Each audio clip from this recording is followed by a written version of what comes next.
fundamental rights of freedom of speech, we shall conquer.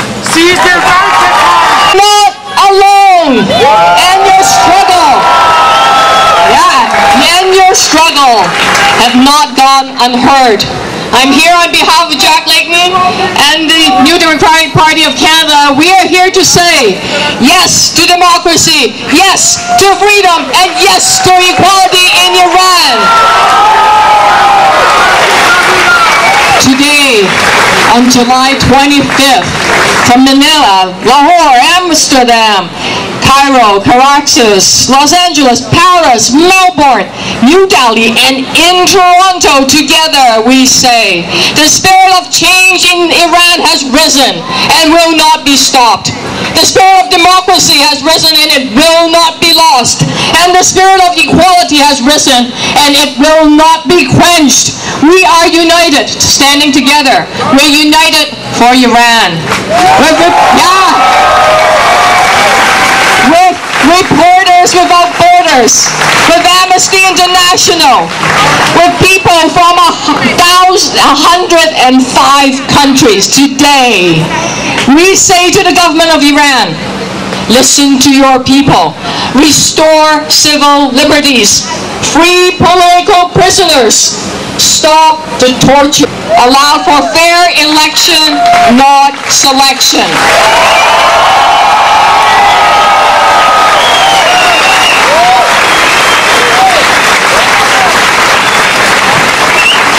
Since June 12th, the world, all of us, stand in awe to the brave men and women in Iran who came out and protest the government's mishandling of power. And because of that, many of them have been imprisoned. Some have been killed. And for those who have lost their lives, that represents mothers who have buried their children, widows, widowers. For the families of those who have been imprisoned, it means sleepless night. Here in Canada, here in Toronto, imagine Pari's family, his friends, the sleepless night and the dread that they must be going through.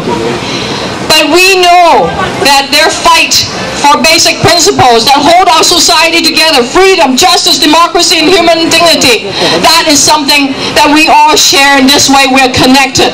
Let me quote the words of the poet Sadi. The children of Adam are limbs to each other, having been created of one essence. When the calamity of time afflicts one limb, the other limbs cannot remain at rest.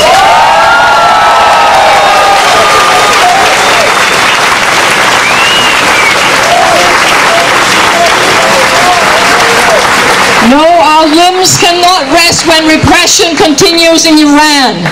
Not only our limbs, our body, our souls, and we urge our government not rest.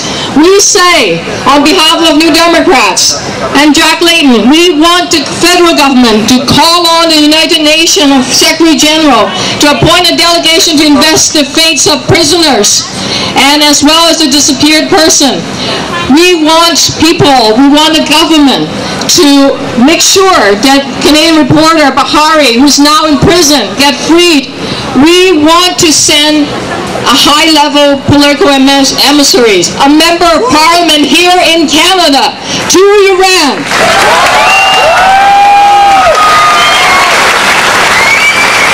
To say to the government of Iran, free all political prisoners now! Free Pari now!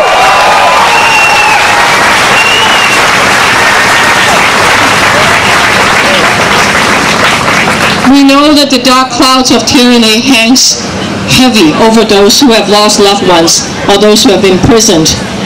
But know that their sacrifices have not been futile. People of Iran will overcome these dark days. Justice will prevail. Freedom. This wild colors of Benetton mixture of political parties for joining us here today. It's quite remarkable. Thanks to Jason Kenney, thanks to Mauricio Bevilacqua, and thanks to Olivia Chow for representing their parties and showing that there's cross-political support for this day. I'm going to just give a short speech because I think to a certain extent we're we're done with speeches, and we just want to be showing our solidarity as much as possible, and that's what we're going to be doing today, and that's what we're already doing today. This is a remarkable day. Let's not make any mistakes about what's happening today. If you followed the news reports already this morning, because they're a few hours ahead of us, there's demonstrations happening in Sydney, Australia, in Brussels, in Tokyo, just a couple of hundred in Tokyo, but that's not bad. Happening in over 100 cities around the world. You know that this is happening in Washington, D.C. today in a big way, in Tehran as well, all around the world.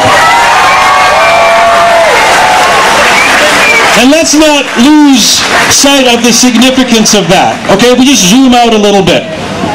Because these are people around the world, Iranians from the Iranian diaspora, and non-Iranians as well. Just like the political leaders we just heard from, gathering together around the world to speak for a democratic, a free, and a beautiful Iran. Now, over the last 3 decades, Iran in the Western media hasn't exactly been a lovable creature, nor have Iranians been portrayed fairly. We know this as Iranians. Between stereotypes about us being barbaric, terrorists, generalizations about the way the Iranian people are and the way that Iran, the country, in fact the Persian legacy is, have been very difficult to live through.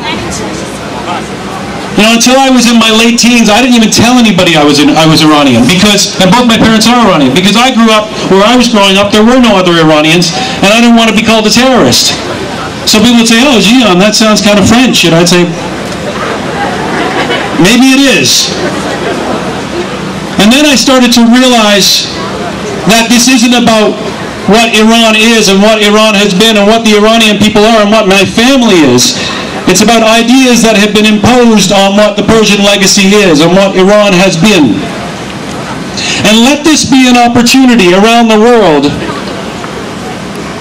for a flowering, for fertile ground, for the real Iran to be seen, and the real Iranian people to be seen, the Iranian people of progressive ideas, the Iranian people of technological and scientific progress, the beautiful legacy of poetry from Iran, of dance, of literature, of music. That is the Iran we know. And that's the Iran people haven't been seeing.